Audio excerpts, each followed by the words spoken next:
Good evening. Oh, it's 8:15 at night here. A couple hours ago, I removed the oscillator coil from the Philco 3812 radio. And the small winding, the outer winding is open. I looked at it with my eye lope. I see no breaks in it. I'm going to get you a close-up of the coil. Here it is right here.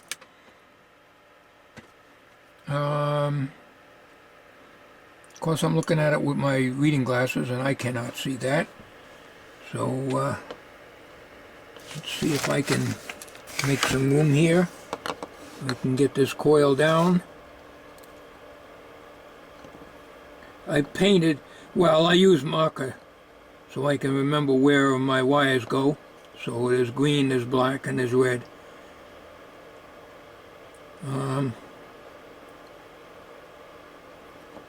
This is just too small for me to work.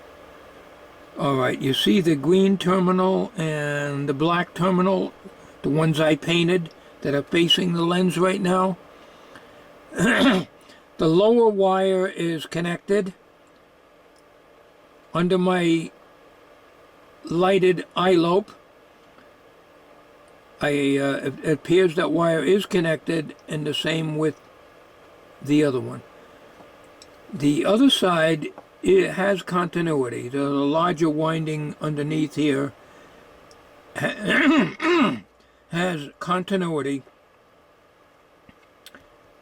But this one appears to be open, but there's no breaks. I'm not even going to tackle this. There's no way I could rewind that. It's just too small. All right, the green and the black, that's the ones I marked with the marker, the Sharpie. There's the outer coil. There is no breaks in there at all. So if there's any breaks, it's inside. I'm going to put the meter on right now. Got to put the camera down to do that. Okay, open.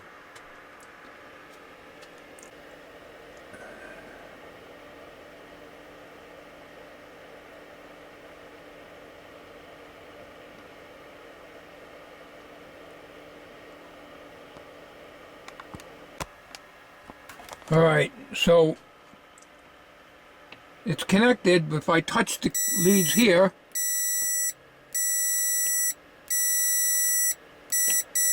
okay, so the coil is open. The other side had continuity. Let's see if I can do this. I do with John from Arkansas now. I can't do things like this. I can't work like this. Okay. All right. So that coil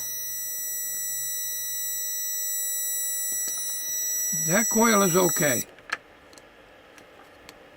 That one there,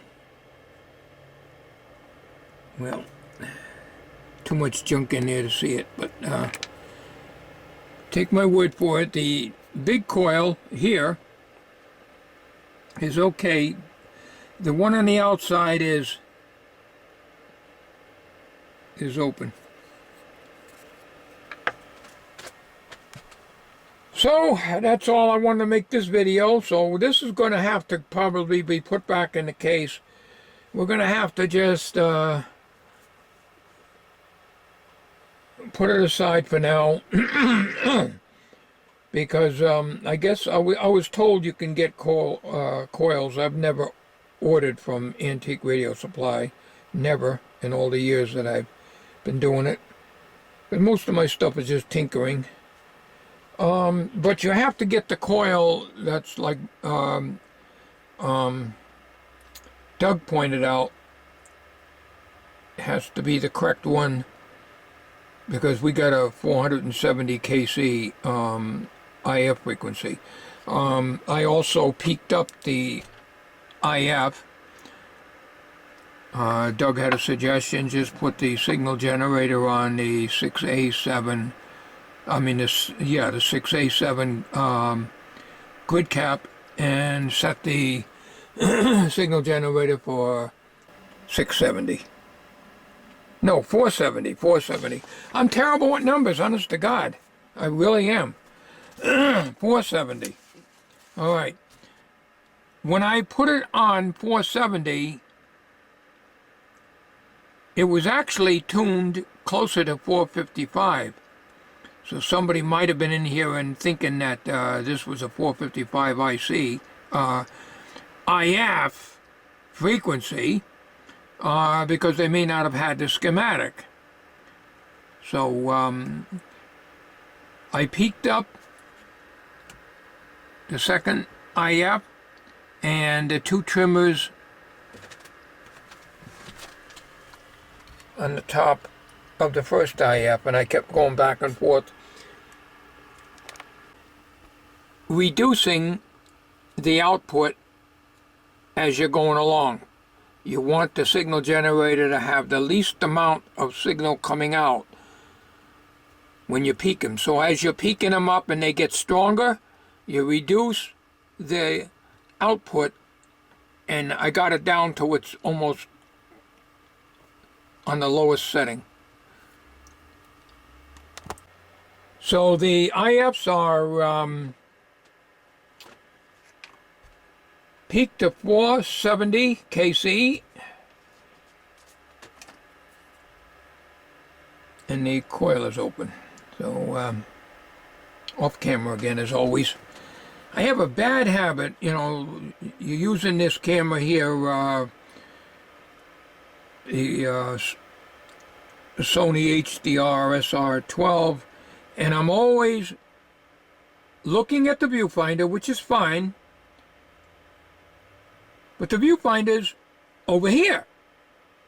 I never put the object in front of the lens. And I find myself looking a lot of times at the item and not the camera. So, you know, I call it parallax error. It's not so bad with the ZE-1 because you're right in line with the lens. Alright, so, what do we do with this? I don't know. Maybe find a Junker radio. Somebody had suggested. I don't have any Junker radios. And if I did, it would be completely different. The chances of me finding another coil exactly like this is about 0. So that's where we're at right now. Might as well shut this off. I want to throw this video out. I have a video coming of the tractor shed extension. I worked on it all day today. I started it last Saturday, but it wasn't done on video.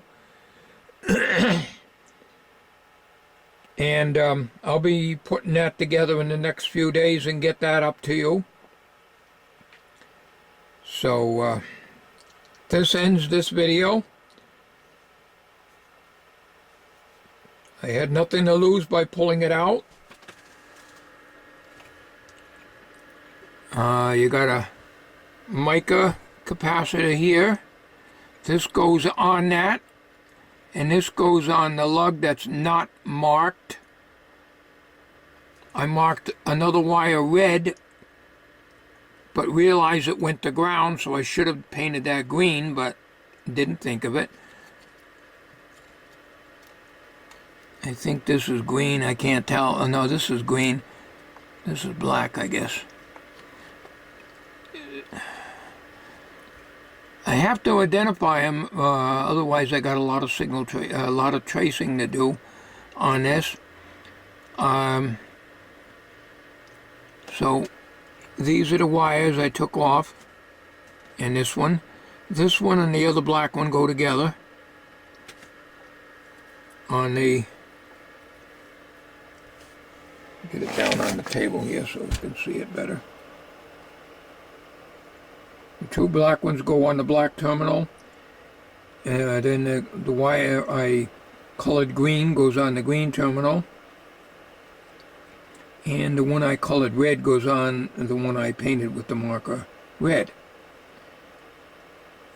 And then this one has the mica cap and the other wire that's attached to it.